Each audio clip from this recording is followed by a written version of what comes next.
What's up, Doc? Hello, welcome back to Therapy Insiders. I'm Dr. Gene Shirakabrad here with Dr. Joe Palmer. How are you, Joe? Doing well, Gene. As like our last show, we are very happy to welcome Dr. Urson Religioso, Dr. E from the Manual Therapist blog. Dr. E did not get tired of us, and we enjoyed our podcast so much last time that we invited him to become a regular. And the good news is he did not say no yet. So he's with us this week. How are you, Dr. E?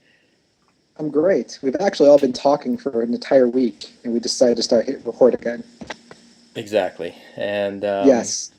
mostly talking Yes. relevant PT things. So speaking of talking about relevant PT discussion, we've all seen various mistakes in the clinic, whether major or minor, and I think the saying is you learn more from your mistakes than you do from the positives or your successes. So this week we wanted to cover some of the mistakes we've seen either with our students. Dr. E does courses all over the world that he teaches.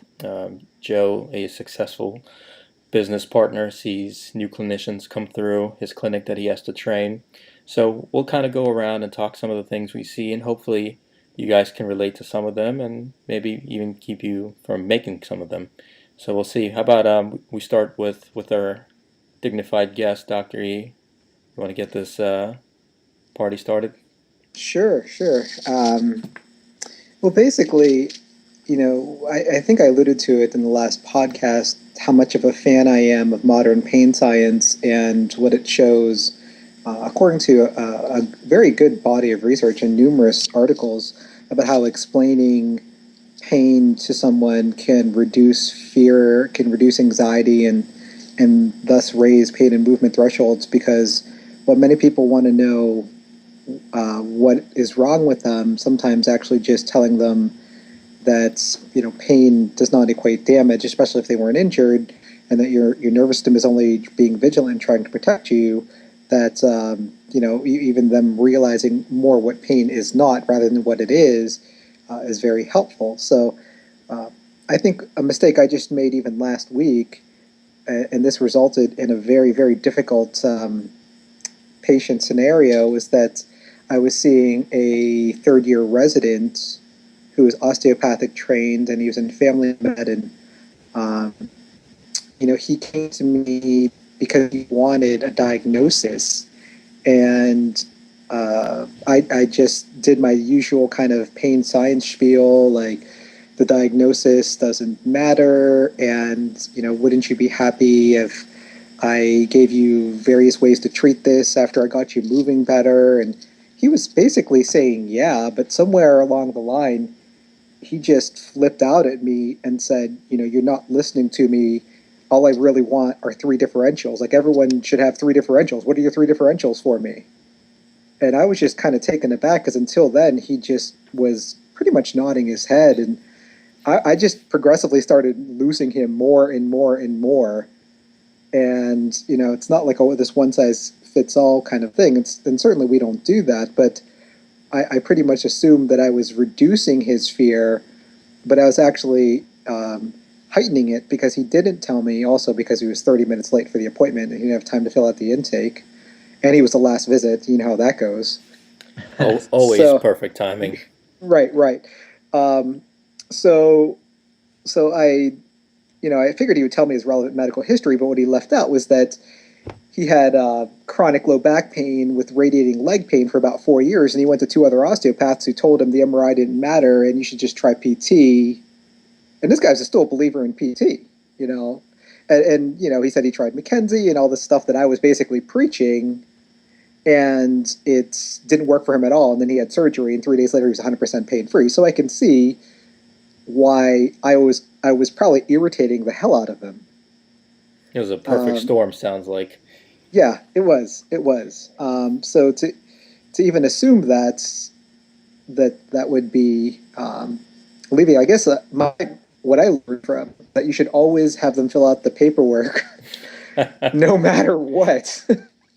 So the moral of that Right. story is subjective is crucial. Fill out your paperwork, and patience, get to your appointment on time. Right, right. Yeah, that's a tough one. It's never easy when you know what you're telling the patient will be eventually good for them. You're using your best clinical judgment and clinical sense, but they're just not drinking it, the Kool-Aid, and yeah, that's an awkward situation, especially when you're dealing with another medical provider. Right. Well, I had and no. the Oh, go ahead. sorry, Urson. The other thing is that you had no idea that he had heard similar things, 2 times before, and it hadn't been what he wanted to hear. It kind of sounds like the third time was just the straw that broke the camel's back for him, and he snapped. I mean, that's kind of what it sounds like to me. Yeah, I did end up giving him 3 differentials. He didn't like them though. Yeah, I was He gonna didn't say at that point No, you probably He wasn't happy. you could have given them anything, and No, it was too late. no. I asked him at the end of the visit. So, do you think it was worth it? And he said no. Shut down. I'm guessing Yeah. that was not a returning patient for you. I don't think so. No, no. He probably Well- will seek me out again. To have surgery 3 days later, he was ready to do it anyway. Well, no, no. That's It what was you said? he had surgery after having low back pain and leg pain for 4 years. He had surgery finally after 4 years after trying various PT and nothing worked. And he was pain free. He said after surgery 3 days later. Oh, okay, gotcha. So you can see why when I'm trying to steer away from pathoanatomy like we're supposed to and say that, I cite studies of people who get MRIs do worse than people who don't get MRIs when being treated the same conservatively. And, somewhere along the line, I just kept on pushing more and more buttons, I think. The Gotcha. perfect storm. Yeah. Yes, it was. So this is it. Kind of leads into what I wanted to say. So I'll start there. And one of the biggest things that I see and that I think is maybe the art of physical therapy. I think physical therapy is very much a mix of science and the art of building patient rapport and enabling them to, as Gene would say, drink the Kool-Aid. So I see Sugar-free Kool-Aid. Well, whatever floats your boat there, Gene. I'll do the real stuff. But what I see with especially new graduates and even sometimes PTs that have come from places where they are forced to see so many patients that it's very, very much a down to the minute science as to what they can and can't do. I find that building patient rapport, listening and learning to read the patient and what they really are looking for from the treatment. Most patients want to know how much you care before they care how much you know. And so, like I find that is, one of the biggest things that new PT is trying to express how much they know about this condition, and sometimes that's not always what the patient needs at that particular moment. So knowing when to say and how to say and how to talk and how to make them feel comfortable is an art that I think the best PTs learn to do that, and so. Now, Urson, yours is a very different situation because he's another medical professional, and you're trying to come at it from a different angle. I'm not trying to make that correlation, so don't take offense to that, please. But what I am saying is that that I think that's a big mistake that a lot of PTs make. Especially, you got one shot during that initial evaluation, and it's a sales pitch, because if you can't get them on your side, get them drinking the Kool-Aid, and get them to then understand, hey, this guy really does know what he's talking about, they're not going to be compliant, and at that point, you're fighting an uphill battle the whole treatment course. So I mean, it's a big deal. That's a great point. Mine actually piggyback off of yours, Joe, and I think it's the sympathy versus empathy discussion. I think what you You don't see. have either, Gene. What's Well, I'm just good enough that I don't need either. I get away with it that way. Um, but He's coldly charismatic, kind of like Dexter. I just get it done. People appreciate that. People appreciate The right that. people. They get better eventually. Yeah. Self-limiting issues. Not because he cares. I care so much, I just don't care anymore. Right. So what Come full people circle. what new grads or younger clinicians see when they treat patients like you're saying, Joe, is they want to impress them with what they know, but more importantly, they want to show sympathy. But what they don't realize is that most patients don't really want your sympathy. They want empathy. They want you to understand what they're going through and how they feel. They don't want you to feel bad for them. So a lot of times, you see that when I see students, and you kind of see that snowball again, that kind of train wreck building up. Not to keep building on Urson's exchange earlier, or to remind him of that, but you can see, like you said, Joe, the patients start to fade, and the clinician losing that connection. I had a really interesting discussion with a patient today. She was asking me, and I'm sure you guys get this question all the time, is why did you want to be a PT? What is it about this profession? And you have your standard answers. I want to help people. It's pretty good hours. It's good for families. All that, blah blah blah. But if you really think about it, what we have that other really clinicians don't have, aside from a select few, is relationships.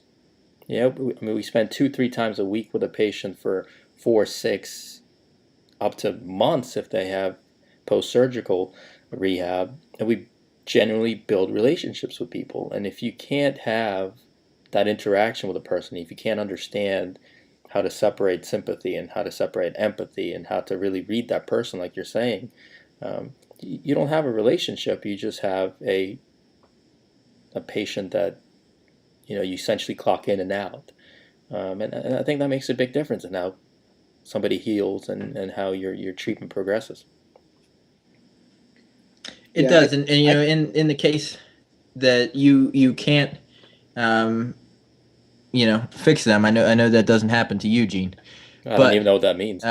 In the case that you're not the provider that they need to be seeing, if you've developed that relationship, then your recommendation, your referral means that much more, and can hopefully get them to the provider that they need to be seeing. I mean, physical therapy, as much as I want it to be the end all cure all, it's not sometimes. And so if you've developed that relationship, then you're going to be able to get them to the next step in the medical system, and I think that's important too. right. That's all part of the buy-in, and I talk about that a lot in my course. I talk about that a lot in my blog.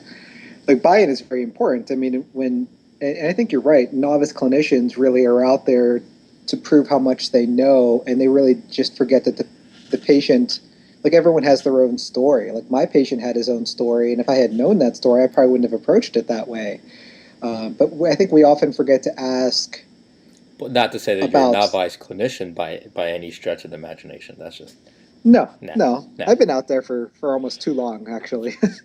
But I still love it, and I learn every day. But I just started even really within the past 2 or 3 years on patients who maybe aren't responding as fast as I would like, I would, I started really getting into what's going on with their lives. And sometimes it's just they have something beyond. There are just certain things that are way beyond the mechanical and way beyond what we can affect, even if you're as charismatic as Gene.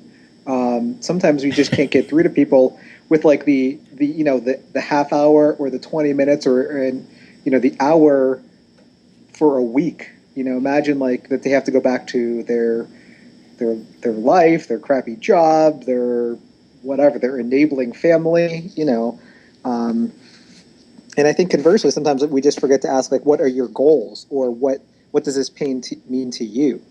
For some people, like when my wife has low back pain, it means to her that she will have difficulty caring for her family, versus like if her arm hurts, she doesn't care, but when her back hurts, she gets very, very emotional about it. And I think that's assuming everything is like a simple clinical presentation, I think is another mistake that clinicians often make.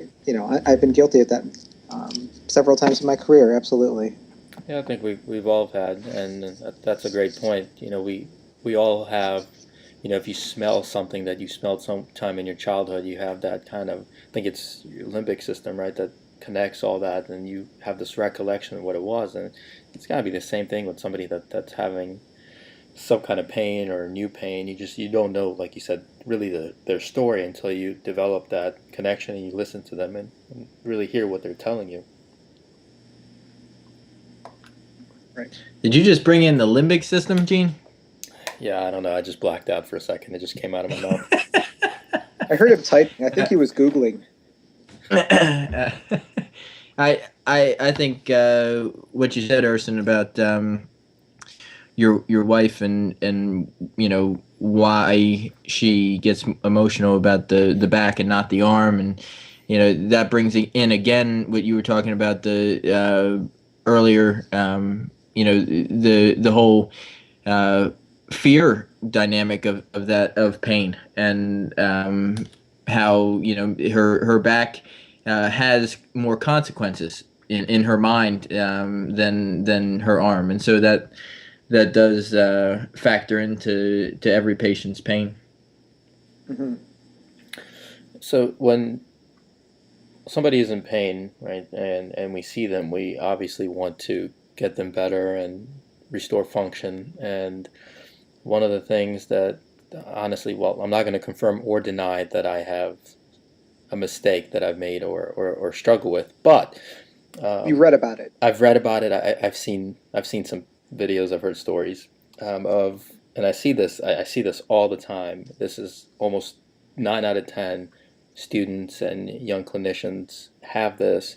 Is you want to fix everybody the first time you see them, or every time you see them, you want them to be 100%. And I think part of that is kind of developed in us, and which is why we're again in the field that we are. Is part of us generally want to help people.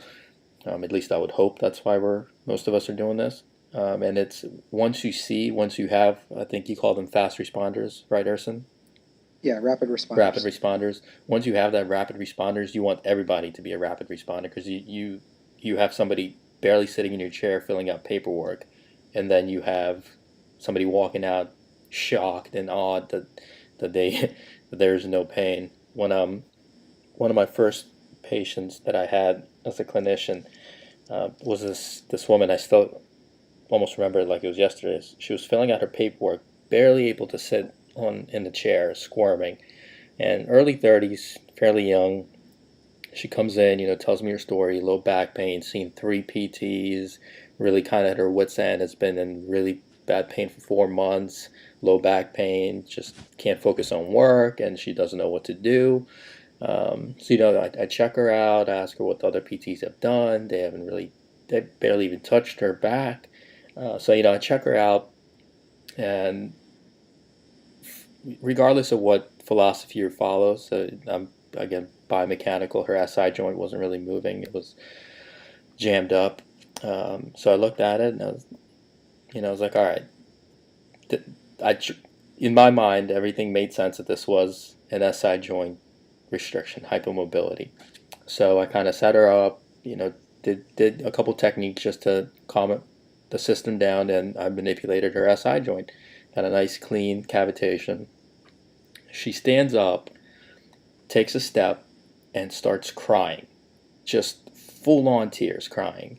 And I'm standing there, going in my head, going, what did I just do to this woman? What is happening? And so, you just kind of, it feels like time freezes and you have no idea what to do.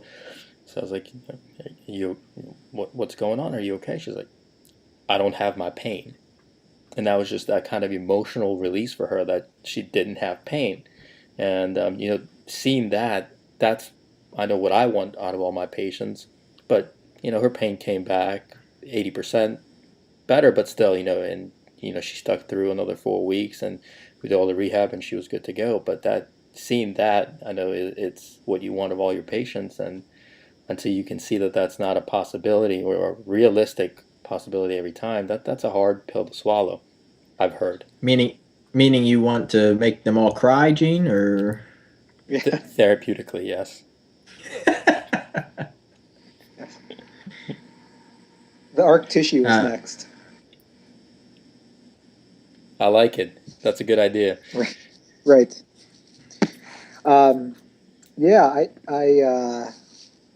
we all definitely want rapid responders. I pretty much guarantee majority of my patients, I also 80% of people fall into a category where we should be able to have significant changes within the first 2 visits. And, Mackenzie's been talking about that for decades.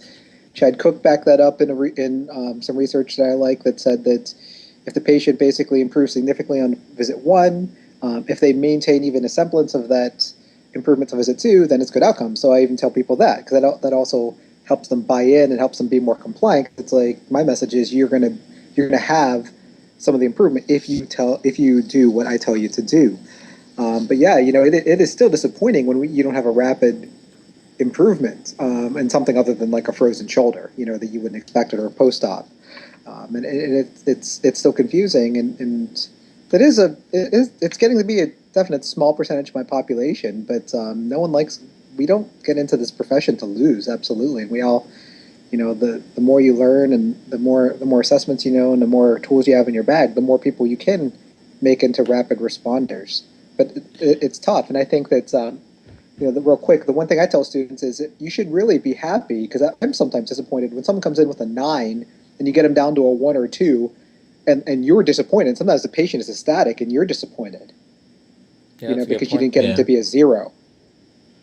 That's a good point. And what I'm hearing you say also, Urson, is that you set expectations for the patient, whether those expectations are that they could be a rapid responder, or whether something like a frozen shoulder or a more chronic condition that might not respond as well. You're setting that expectation for the patient, and that expectation, as long as you're realistic, that builds trust. There's nothing worse than being the therapist that continues to push back the goals. I mean, give them realistic expectations, and then overachieve rather than giving them lofty expectations and underachieving, right? And so, that's part of that rapport and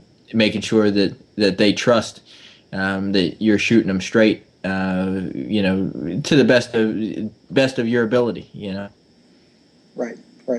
Basically, if I do tell the rapid responders who I believe should be a rapid responder, if I see 0 changes in 2 visits, I refer out. Like, I always have a plan B, and people appreciate the transparency, I think.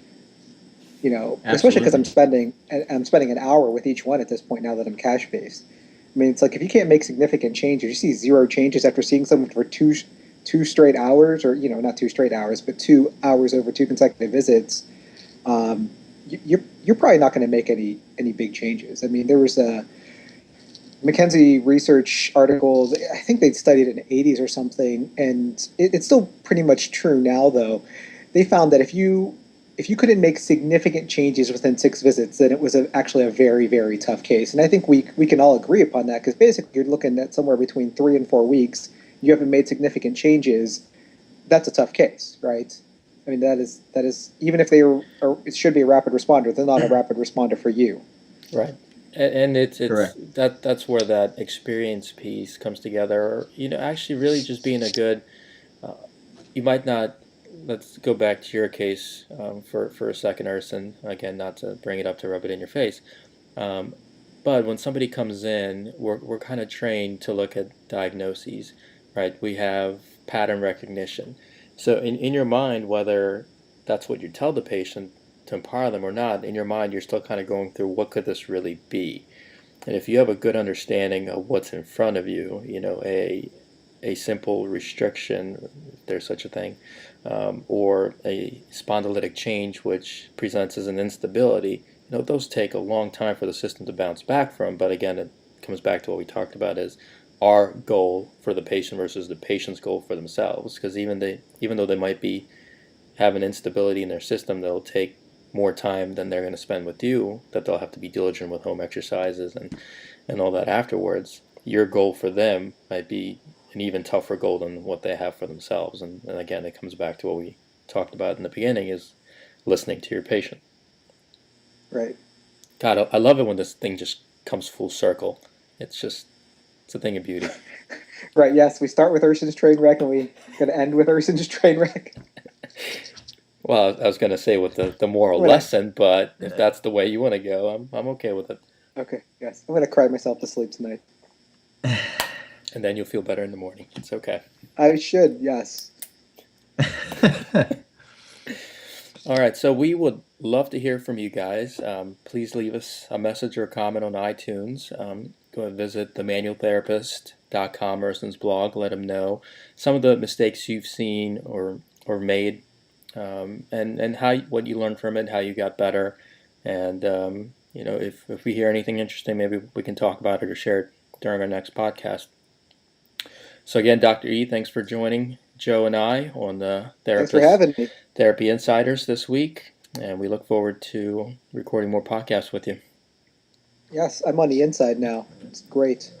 True insider. Yes. There you go. As long as you don't have to treat any more osteopaths. No. That's going to be on my intake questionnaire now. Are you an osteopath? I don't take that insurance. I don't see your kind here. Yeah, he doesn't mean that. All right, so thanks again for joining us on Therapy Insiders. I love osteopaths who listen to Therapy Insiders podcast. Michigan State, don't ban the manual therapist. Right. Thanks for listening. If you guys have any questions, shoot us a message at therapyinsiders.com, again, themanualtherapist.com, and leave us some feedback on iTunes and reviews so you know if you like it or not. All right, talk to you guys next week. All right, see you later. Bye.